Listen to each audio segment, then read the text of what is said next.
പൂർണ്ണ ഹൃദയത്തോടെ യഹോവയെ സ്തുതിക്കും, നിൻ്റെ അത്ഭുതങ്ങളെ ഒക്കെയും ഞാൻ വർണ്ണിക്കും.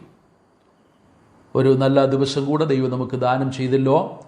ദൈവത്തെ പൂർണ്ണ ഹൃദയത്തോടെ സ്തുതിക്കുവാൻ, ദൈവത്തിൻ്റെ അത്ഭുതങ്ങളെ വർണ്ണിക്കുവാൻ ദൈവം നമുക്ക് നൽകിയ ഈ നല്ല സന്ദർഭത്തിനായിട്ട് സ്തോത്രം ചെയ്യാം.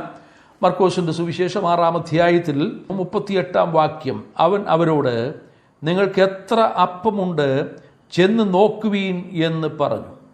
അവർ നോക്കിയിട്ട് 5, 2 മീനും ഉണ്ട് എന്ന് പറഞ്ഞു. 5 അപ്പം കൊണ്ട് 5000 പേരെ പോഷിപ്പിച്ച സംഭവം കുഞ്ഞുങ്ങൾക്ക് പോലും വളരെ പരിചിതമായ ഒരു സംഭവമാണ്. ആ സംഭവത്തിലെ ഒരു പ്രധാന കഥാപാത്രം ഒരു ബാലകൻ എന്നുള്ള നിലയിൽ കുഞ്ഞുങ്ങൾ വളരെ ഇഷ്ടപ്പെടുന്നു. സൺഡേ സ്കൂൾ ക്ലാസ്സുകളിൽ തന്നെ ഈ സംഭവം പഠിക്കുകയും കർത്താവിൻ്റെ മഹത്വം അവർക്ക് ബാല്യപ്രായത്തിൽ തന്നെ മനസ്സിലാക്കുകയും ചെയ്യുവാൻ കഴിയുന്നു.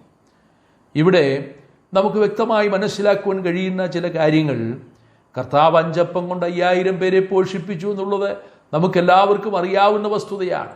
അസാധ്യങ്ങളെ സാധ്യമാക്കുവാൻ നമ്മുടെ കർത്താവിന് കഴിയും എന്നുള്ളത് വ്യക്തമാക്കുന്ന അനവധി സംഭവങ്ങൾ നമുക്ക് തിരുവെഴുത്തിൽ കാണുവാൻ കഴിയും. എന്നാൽ മറ്റൊരു കാര്യം നമുക്കിവിടെ നിന്ന് ചിന്തിക്കുവാൻ കഴിയുന്നത്, മനുഷ്യൻ്റെ അസാധ്യതകൾ, മനുഷ്യൻ്റെ കഴിവുകേടുകൾ, മനുഷ്യൻ്റെ പരിമിതികൾ ഇതാ ദൈവം തനിക്ക് അവസരമായിട്ട്, തനിക്ക് പ്രവർത്തിക്കുവാനുള്ള അവസരമായിട്ട് വിനിയോഗിക്കുകയാണ്. Man's extremity is God's opportunity എന്ന് മഹാനായ വില്യം കേറി പറഞ്ഞ വാക്കുകൾ നമുക്ക് ഓർമ്മയുണ്ട്. മനുഷ്യൻ്റെ പരിമിതികളുടെ അവസാനം, മനുഷ്യൻ്റെ പ്രവൃത്തി അവസാനിക്കുമ്പോൾ ഇതാ ദൈവപ്രവൃത്തി ആരംഭിക്കുകയാണ്. അസാധ്യമെന്ന് തോന്നുന്നവയെ സാധ്യമാക്കി തീർക്കുന്ന ദൈവപ്രവൃത്തിയാണ് നമുക്കിവിടെ മനസ്സിലാക്കുവാൻ കഴിയുന്നത്. എത്രയെത്ര സന്ദർഭങ്ങൾ നമുക്ക് തിരുവെഴുത്തിലൂടെ അത് ഓർക്കുവാനായിട്ട് സാധിക്കും. പഴയ നിയമത്തിലും പുതിയ നിയമത്തിലും ദൈവത്തിൻ്റെ മഹത്വം വെളിപ്പെടുത്തക്ക നിലയിൽ മനുഷ്യൻ്റെ കഴിവുകേടുകൾ, അതേസമയം ദൈവത്തിൻ്റെ കഴിവ്, ദൈവത്തിൻ്റെ പ്രവൃത്തി കണ്ട് മനുഷ്യൻ ദൈവത്തിന് മഹത്വം കൊടുക്കുവാനിടയായിത്തീരുന്നു.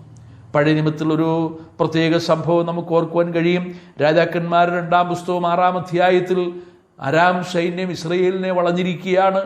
എലീശയും ഗേഹസിയും ഈ കാഴ്ച കാണുന്നുണ്ട്. എലീശ തങ്ങളോടൊപ്പമുള്ള ദൈവത്തിൻ്റെ പ്രത്യേക സംരക്ഷണം എലീശയ്ക്ക് മനസ്സിലാക്കുവാൻ കഴിഞ്ഞു. പക്ഷേ ഗേഹസിയുടെ കണ്ണുകൾ അടയ്ക്കപ്പെട്ടിരുന്നു. നമ്മെ ഇല്ലായ്മ ചെയ്യുവാൻ അരാം സൈന്യം നമ്മെ വളഞ്ഞിരിക്കുന്നു എന്ന് പറയുമ്പോൾ എലീശ പറയുന്ന വാക്കുകൾ നമുക്ക് വളരെ പ്രത്യേകമായി ശ്രദ്ധിക്കുവാനായി കഴിയും. നമ്മോട് കൂടെയുള്ളവർ അവരോട് കൂടെയുള്ളവരെക്കാൾ അധികം. ഗേഹസി കണ്ണു തുറന്നു നോക്കുമ്പോൾ കാണുവാൻ കഴിഞ്ഞത് ദൈവത്തിൻ്റെ വലിയ സംരക്ഷണം. രഥങ്ങളും കുതിരകളും കൊണ്ട് മലകൾ നിറഞ്ഞിരിക്കുന്നു. സ്വർഗീയമായ സംരക്ഷണം ഗേഹസിക്കും വ്യക്തമായി മനസ്സിലാക്കുവാനായിട്ട് സാധിച്ചു. മറ്റൊരു സന്ദർഭത്തിൽ ശിംശോൻ ഫെലിസ്ത്യരാൽ നശിപ്പിക്കപ്പെടുമെന്നുള്ള അവസ്ഥയിലെത്തിയതായ സമയം ശിംശോന്റെ കയ്യിൽ ലഭിച്ചതായിരിക്കുന്ന ഒരു കഴുതയുടെ പച്ചത്താടിയല്ല്, ആ കഴുതയുടെ പച്ചത്താടിയല്ലുകൊണ്ട് 1 2 എന്ന നിലയിൽ ഫെലിസ്ത്യ സൈന്യത്തെ സംഹരിക്കുവാൻ ദൈവം ശിംശോനെ ബലപ്പെടുത്തി. അവിടെ ദൈവത്തിൻ്റെ പ്രവൃത്തിയാണ് നമുക്ക് കാണാൻ കഴിയുന്നത്. മനുഷ്യൻ എന്നുള്ള നിലയിൽ പരിമിതികളേറെയുണ്ട്. എന്നിരുന്നാലും ദൈവത്തിൻ്റെ കരങ്ങളിൽ തന്നെ സമർപ്പിച്ചു കൊടുത്തപ്പോൾ ദൈവത്തിന് വൻകാര്യങ്ങൾ ശിംശോനെ കൊണ്ട് ചെയ്യിക്കുവാനായിട്ട് സാധിച്ചു. ദൈവത്തിൻ്റെ പ്രവൃത്തി നമ്മുടെ ജീവിതത്തിലും വെളിപ്പെടേണ്ടത് ആവശ്യമാണ്. മോശയുടെ നാവിനെ പ്രവർത്തിക്ഷമമാക്കിയ കർത്താവ് വിക്കനായ മോശയെ കൊണ്ട് 6 ലക്ഷത്തിലധികം വരുന്ന ആ വലിയ പുരുഷാരത്തെ മരുഭൂമിയിൽ കൂടി നടത്തുവാൻ ദൈവം മോശയെ ബലപ്പെടുത്തിയതായി നമുക്ക് മനസ്സിലാക്കുവാൻ കഴിയും. പ്രിയരെ, ദൈവത്തിൻ്റെ പ്രവൃത്തിയാണിത്. ഒരിക്കൽ പോലും അക്ഷരാഭ്യാസമില്ലാത്തവൻ, ശാസ്ത്രം പഠിക്കാത്തവൻ, യാതൊരു നിലയിലും കഴിവുകളില്ലാത്ത ഒരു വ്യക്തി. എന്നാൽ മുക്കുവനായ പത്രോസ് തൻ്റെ ആദ്യത്തെ പ്രസംഗത്തിൽ തന്നെ ദൈവത്തിൻ്റെ പരിശുദ്ധാത്മാവിനാൽ നിറയപ്പെട്ട് ദൈവത്തിൻ്റെ കരങ്ങളിൽ ഉപയോഗിക്കപ്പെട്ടപ്പോൾ 3000 പേർ അന്ന് ആദ്യ ദിവസം തന്നെ രക്ഷിക്കപ്പെടുവാൻ കർത്താവിൻ്റെ സഭയുടെ അംഗങ്ങളായി തീരുവാനിടയായിത്തീർന്നു. ഇതുപോലെ എത്രയെത്ര സംഭവങ്ങൾ നമുക്ക് തിരുവെഴുത്തിലൂടെ ഓർക്കുവാനായിട്ട് സാധിക്കും. കാനാവിലെ കല്യാണത്തിൽ ഇതാ മനുഷ്യർ നിസ്സഹായരായി നിൽക്കുന്നു. വീഞ്ഞു തീർന്നു പോയി. എല്ലാവരും വളരെ വിഷമത്തോടെ ആയിരിക്കുന്ന സമയം കർത്താവ് അവിടെ അത്ഭുതം പ്രവർത്തിച്ചു. അവൻ എന്തെങ്കിലും കൽപ്പിച്ചാൽ അത് ചെയ്യുവീനെന്ന് യേശുവിൻ്റെ അമ്മ പറഞ്ഞതനുസരിച്ച് കർത്താവിൻ്റെ കൽപ്പനയ്ക്ക് കാത്തു നിൽക്കുന്ന ജനത്തെ നമുക്കവിടെ കാണുവാൻ കഴിയും.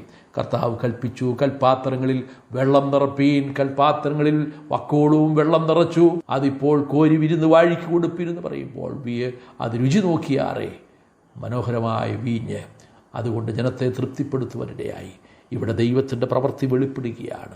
നമ്മുടെയും ജീവിതത്തിൽ ഒരു ബാലകനെ കൊണ്ട്, ഒരു ബാലകൻ്റെ കയ്യിലെ 5 അപ്പവും 2 മീനും എന്തുള്ളൂ? ഒരു പക്ഷേ 200 പണത്തിനപ്പം വാങ്ങിച്ചാലും, ഒരു വ്യക്തിയുടെ 8 മാസം ജോലി ചെയ്താൽ ലഭിക്കുന്ന ശമ്പളം വിനിയോഗിച്ചാലും ഇത്ര വലിയ പുരുഷാരത്തെ തൃപ്തിപ്പെടുത്തുവാൻ കഴിയുകയില്ല. എന്നാൽ ആ ബാലകൻ്റെ കയ്യിലെ 5 അപ്പവും 2 മീനും നമുക്ക് നമ്മുടെ കർത്താവ് എന്ത് നമ്മുടെ കയ്യിൽ തന്നിട്ടുണ്ട്. നമ്മൾ ഒരുപക്ഷെ ഏതുമില്ലാത്തവരായിരിക്കാം, അക്ഷരാഭ്യാസമില്ലാത്തവരായിരിക്കാം, കഴിവില്ലാത്തവരായിരിക്കാം. എന്നാൽ കർത്താവിന് നമ്മെ ഉപയോഗപ്പെടുത്തുവാനായിട്ട് സാധിക്കും. കർത്താവ് നമ്മുടെ കഴിവുകളെയല്ല നോക്കുന്നത്, പിന്നെയോ കർത്താവ് നമ്മുടെ വിശ്വസ്തതയെയും നമ്മുടെ സമർപ്പണത്തെയുമാണ് നോക്കുന്നത്. ഈ ദിവസത്തിൽ നാം ദൈവത്തിൻ്റെ വചനം ചിന്തിക്കുമ്പോൾ നമ്മുടെ ജീവിതത്തെ കൊണ്ട് ദൈവത്തിന് മഹത്വം ഒരുമാറ് പ്രവർത്തിക്കുവാൻ കഴിഞ്ഞിട്ടുണ്ടോ?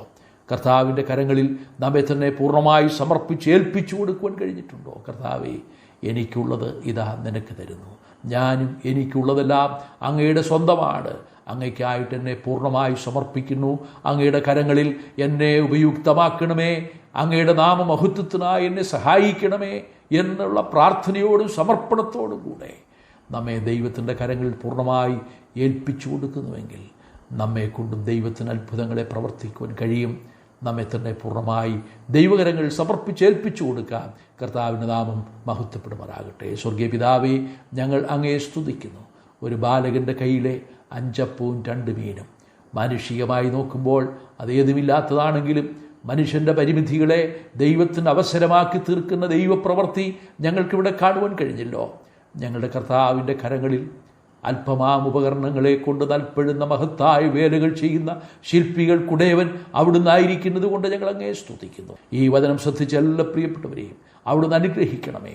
പരിമിതികളുണ്ട് എന്ന് മനസ്സിലാക്കി തങ്ങളുടെ പരിമിതികളെ കർത്താവിൻ്റെ കരങ്ങൾ സമർപ്പിക്കുമ്പോൾ കർത്താവിന് പ്രവർത്തിക്കുവാൻ കഴിയുമെന്നുള്ള പൂർണ്ണ വിശ്വാസത്തോടുകൂടെ തങ്ങളെ തന്നെ കർത്താവിനായി സമർപ്പിക്കുവാൻ അവിടുന്ന് കൃപ ചെയ്യണം.